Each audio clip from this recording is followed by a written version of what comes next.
Ready?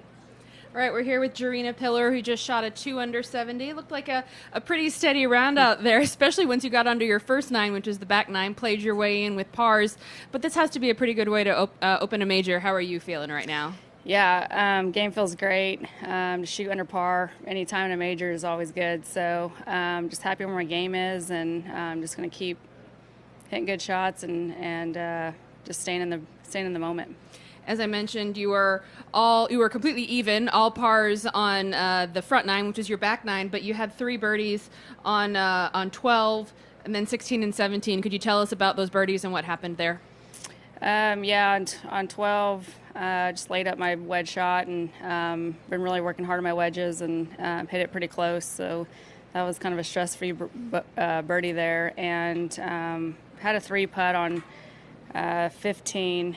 Par 3, hit it pretty long, and it was nice to come back with 2 birdies and just hit my irons really well. My distance control has been really good. I've been working really hard on that, so it's definitely paying off. How are you feeling as you come into this major? It's been kind of an up and down year from you, some missed cuts, some good finishes, but how do you feel? It seems like everything's rounding into place for this good first round.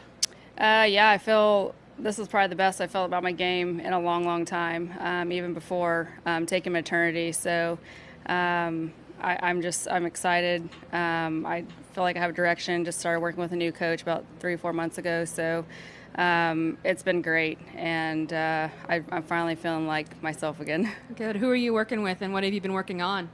His name's Brian Ziegler, and really just kind of just getting me to swing and play like Gerina plays, and just giving me lots of confidence, lots of drills as far as my short game, my putting, and I feel like I've always been a pretty good ball striker, but my short game has definitely improved, and that's definitely takes a lot of pressure off my long game and my irons. You know, I'm not worried about missing greens because I know I can chip really well and putt really well. Do you feel this is coming back from maternity? I mean, it's certainly the right reason to take a break, and AJ's great, but is this really feeling like you're getting back to maybe where you were before you went out there? For sure. I would even say I'm probably better than what I was, so I'm super excited. Awesome.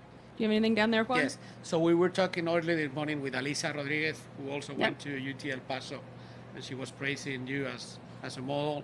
And then Lisette this morning. I mean, I wonder, like, seeing people that went to UT El Paso playing well here, and also Latinas playing well. Is that something nice? Yeah, it's great. I didn't know she was in the tournament, so I was surprised to see her, and it's great to see her. I didn't play whenever she was there at UTEP, but it's pretty cool to see someone from my college out here as well, and Lizette's playing great. She's a great player, and so hopefully catch up to her tomorrow.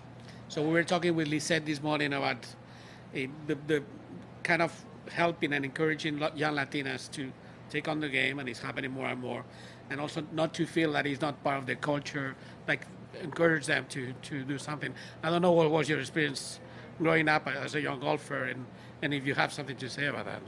No? It's funny you say that because I grew up in the town of Nancy Lopez, same town as her. So I guess I just never really saw it as a hindrance or anything. I set my goals high and worked hard and just kind of see where that got me. I feel like everything I did 150%. And, at the end of the day, if it wasn't good enough, then just got to work harder. So is Danzo Lopez kind of your model? I mean, for golf, or your reference? Oh, for sure. Grow up in New Mexico and Roswell, and I didn't start playing golf until 2000. So going to the same high school she went to, and there's an elementary school named after her and a golf course. I didn't really quite understand what all she accomplished until I got out here, and it's very impressive. And I do look up to her, not only as a golfer, but as a mother. You mentioned mother. I mentioned AJ. Yesterday we had Stacy's drive-on story that we told, and we've told yours about how you look up to your mom, and now how you want AJ to look up to you. You're playing well. Stacy's playing well. We've got so many moms out there. How cool is it to have that mom community out there supporting each other and showing kids what can be done? Yeah, no, it's super cool. It's not a bit of easy, but it's kind of like another support system you have, and you kind of can encourage each other, and it's just awesome to be able to still live our dream and and to come out here and play and still be a mom. So I'm super blessed to do that and to be here, and yeah. Well, you're showing what you got out there right now. We'll take it back to golf real quickly. Great round today. What do you take from today that you try to apply to tomorrow for another good round? Just keep doing what I'm doing. Just kind of going into this week, me and my coach talked about just having stress-free pars, and I felt like I did that today, and so I feel like having tap-ins for pars at majors is a pretty good deal. So that's my goal, and sticking to it. Awesome. Good job today. We'll see you tomorrow. Thanks. Thanks, Gerina. Thanks.